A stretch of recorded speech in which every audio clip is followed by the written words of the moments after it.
میں خبردار کرنا چاہتا ہوں حاکموں کو، میں خبردار کرنا چاہتا ہوں فارم 47 والی رجیم کو کہ تمہیں سبق حاصل کرنا چاہیے ترکی کے عوامی انقلاب سے۔ میں تازہ انقلابات کی بات کر رہا ہوں۔ فرانس انقلاب میں بہت خون بہا تھا، جو ایران میں آیا اس میں بھی ندیاں بہہ گئی تھیں۔ دوسرا انقلاب سری لنکا کے اندر آیا، تیسرا انقلاب بولیویا کے اندر آیا ہے، اور یاد رکھو کہ کینیا میں لوگوں نے پارلیمنٹ بھی جلا دیا اور صدر ہاؤس بھی جلا دیا ہے، اس لیے کہ لوگ بھوکے نہیں رہ سکتے۔ یاد رکھو، تم استحکام کے جتنے مرضی نعرے لگا لو، عمران آئے گا تو استحکام آئے گا، عمران نہیں آئے گا تو استحکام نہیں آئے گا، اس لیے کہ عوام عمران کے ساتھ کھڑی ہے۔ آپ ٹک ٹاکر سی ایم کی بات کر رہے ہیں کہ سپیکر میری طرف دیکھو۔ ہاں، یہ ویسے توہین ایوان ہے یہ کہنا کہ سپیکر تم ادھر دیکھو۔ سپیکر کو جاگنا چاہیے یا ان کی غیرت کو۔ دیکھیے، آج ہم آئے تھے ایک دفعہ پھر وہ کیسز جو غیبی مخلوق کے ذریعے سے بنے ہیں، اور ان میں جو پولیس ہے وہ بے بس ہے۔ شامل تفتیش ہونے کے لیے 2 عدالتوں میں ہم پیش ہوئے ہیں۔ ایک عدالت میں جو 3 مقدمات ہیں عمر ایوب خان کے اور ایک زین قریشی کا، اس میں میری بحث مکمل ہو گئی ہے، اور مجھے ایسوشیٹ کیا مسعود چشتی صاحب نے اور دوسرے وکلاء نے۔ دوسرا جو کیس ہے وہ چلا گیا ہے سپٹمبر میں، درمیان میں چھٹیاں آ گئی ہیں، 14 سپٹمبر کو وہ لگا ہے۔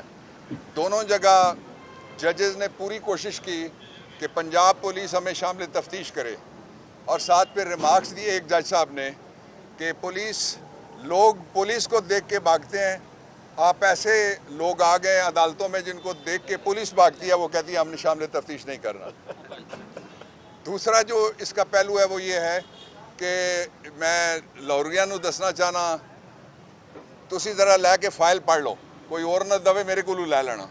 مقدمہ یہ ہے کہ 9 مئی کو واقعہ ہوتا ہے، نہ عمر لاہور میں، نہ زین لاہور میں، نہ کوئی اور لاہور میں۔ ان سب کو شادمان پولیس اسٹیشن کے پہلے کہتے ہیں ASI کے سامنے سازش کی، پھر کہتے ہیں حوالدار کے سامنے سازش کی، پھر کہتے ہیں کانسٹیبل کے سامنے سازش کی۔ یہ وہ شرمناک کیسز کی جو ڈبل سینچری عمران خان کے خلاف بنائی گئی ہے، یہ اسی کا ایک حصہ ہے، اور ناجائز طور پہ جیل کے اندر ٹرائل کیے جا رہے ہیں۔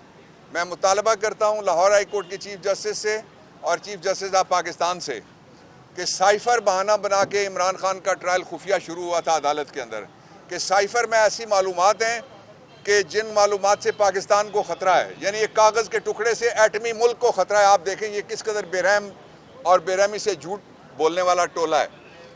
اب وہ سائفر بری ہو گیا ہے، دوسرا کوئی مقدمہ اس کی وجہ نہیں بن سکتا۔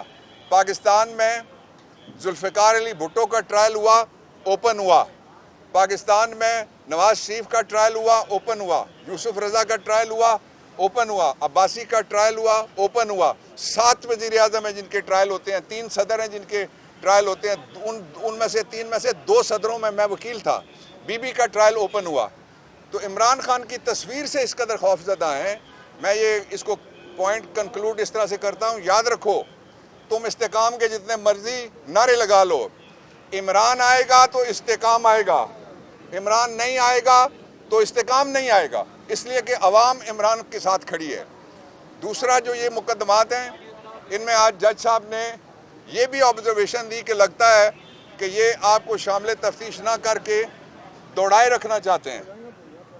تو میں نے کہا جج صاحب ہم آگے دوڑنے والے نہیں ہیں، پیچھے پیچھے دوڑنے کے لیے ان کے ہم تیار ہیں۔ جو اصل ایشو ہے وہ یہ ہے کہ پاکستان کو 30 سال پیچھے انہوں نے کر دیا ہے۔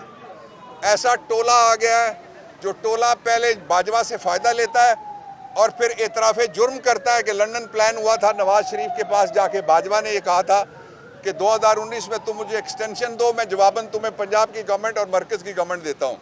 پاکستان میں ایک ٹرائل ہوا ہے پہلے ایک سابق آرمی چیف کا جس کو سزائے موت ملی، وہ سزا گئی ہے سپریم کورٹ آف پاکستان میں۔ اس وقت وہ دنیا میں نہیں رہے جنرل مشرف، اس کے باوجود بعد از مرگ اپ ہولڈ ہوئی ہے وہ ججمنٹ۔ اس کا مطلب یہ ہے کہ جو ڈیفنس منسٹر نے کہا ہے وہ استغاثہ ہے ہائی ٹریزن پنشمنٹس ایکٹ 1973 کا، اور غداری اور آرٹیکل 6 کا مقدمہ فوری طور پہ بنانا چاہیے جنرل باجوہ کے خلاف جو اس نے کیا ہے پاکستان میں رجیم چینج کے لیے۔ آخری بات میں یہ کہنا چاہتا ہوں، پھر آپ سے عمر خان صاحب بات کریں گے۔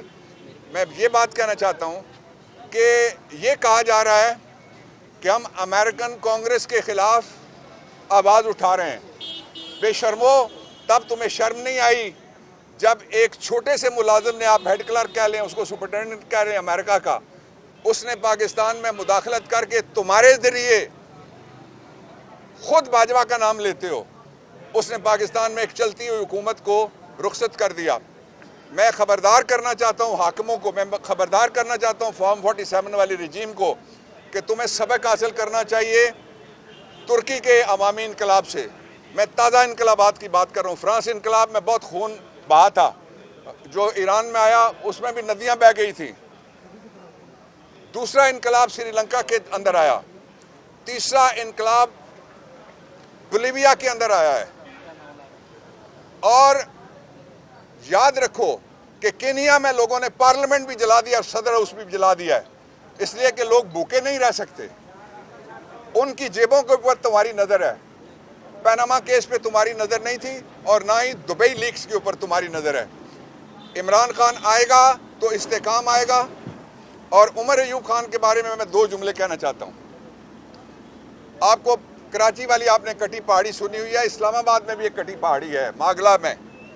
اس کٹی پہاڑی پہ عمر ایوب خان کو جس قدر قاتلانہ حملے میں تشدد کا نشانہ بنایا گیا، اتنا تشدد پاکستان میں کسی دوسرے ورکر کے اوپر ہوا ہو تو ہوا ہو، لیکن کسی لیڈر پہ اور عہدیدار پہ اتنا تشدد پہلے نہیں ہوا۔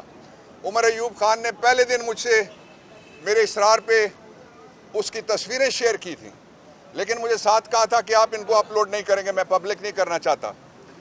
دوسرا یہ ہے، اس وقت عمران خان کے بعد جس شخص کے خلاف پاکستان میں سب سے زیادہ ایف آئی آر ہیں، جو سب سے زیادہ آپ روز دیکھتے ہیں، یہاں بھی آتا ہے، ہر ایف آئی آر میں سارے مقدمات بھگت رہا ہے، سب سے زیادہ اس کا نام عمر ایوب خان ہے۔ اس لیے یہ مجھے ہمیشہ کہتے ہیں میرے وکیل اور میرے بڑے بھائی، میں وکیل اور بڑے بھائی کی حیثیت سے ان سے بھی کہتا ہوں، اور عمران خان کے بھی وکیل کی حیثیت سے میں کہتا ہوں، اور زین کی طرف سے بھی، یہ ہمارے ڈپٹی پارلیمنٹری لیڈر ہیں، ان کا بھی میں وکیل ہوں، ان کی طرف سے بھی میں کہتا ہوں کہ آپ نے جس بہادری سے پاکستان تحریک انصاف کو انتہائی مشکل ترین الیکشنز میں لیڈ کیا اور کامیابی حاصل کی، انشاءاللہ وہ وقت آئے گا جب اس پارلیمنٹ کے اندر بھی لیڈر آف دی اپوزیشن نہیں بلکہ leader of the house Pakistan کا لیڈر عمران خان آ کے بہت جلد بیٹھے گا، اس کے بغیر استحکام نہیں آ سکتا۔